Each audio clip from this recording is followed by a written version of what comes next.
I'm Scott Van Pelt here in New York City. We'll visit with Joe and Troy in just a moment. San Francisco gets the victory, still looking up in the standings with both the Rams and the Seahawks, but an important win to get. For those of you that play the game of golf, perhaps you're familiar with the saying, there are no pictures on the scorecard.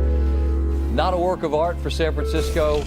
None of the Niners care because they get the victory. First drive of the game was San Francisco's longest opening drive of the season, and it ends on this Brock Purdy to Juwan Jennings toss, breaks a couple of tackles, a 15-play, nearly 9-minute drive. Can't do it much better than that. We jump now into the third, 10-3, after Purdy threw 3 interceptions following that touchdown. Here a toss to Christian McCaffrey.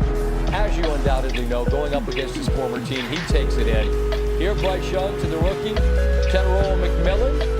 And the Panthers, who had done very little in this game offensively, hanging around, but now in a 20-9 game, more than midway through the fourth.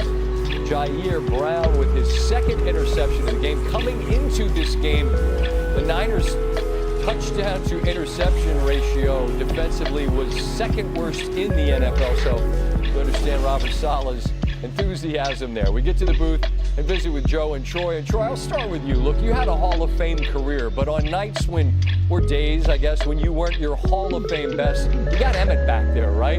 And on this night, when Purdy's thrown into the wrong team a few times, you've got McCaffrey. When you got to sort of nurse one to the finish line as they did, what are those games like to try to remain patient in the midst of it all?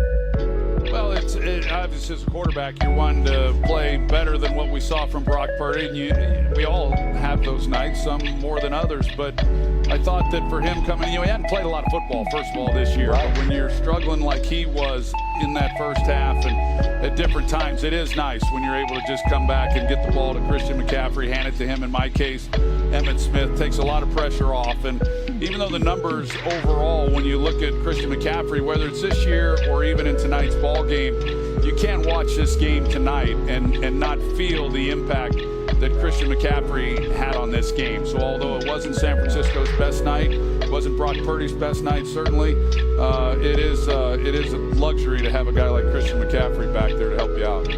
Joe, in the broadcast, you showed Robert Saleh and talked about how well received his return has been there.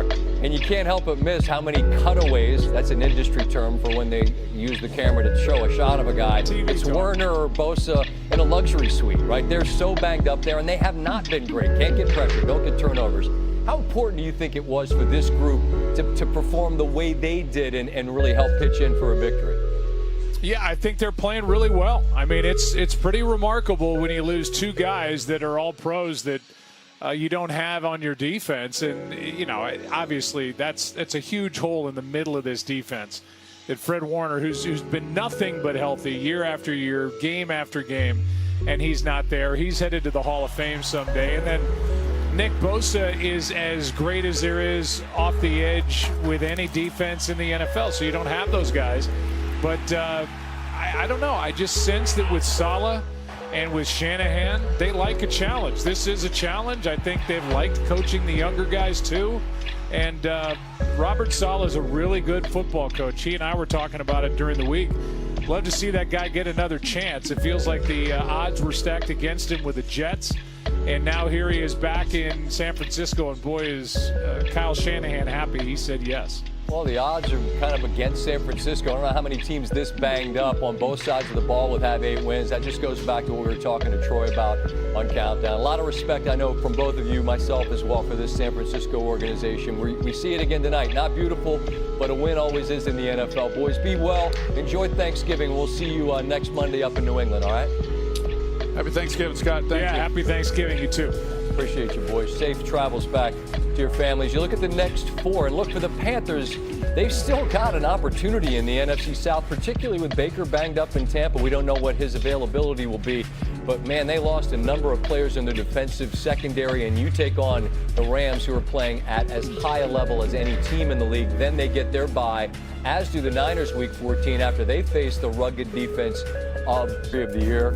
Stanford Steve is here. We have a buffet at Bad Beach. Ryan Clark is here. We got a touch screen looking at how this Niners team gets the victory. And now, without further ado, we welcome in the receiving star of the night for San Francisco, It's George Kittle, and George, we have lots to get to that's very, very important. Iowa, Nebraska. I know there's somebody you want to speak to very directly. We'll get to that.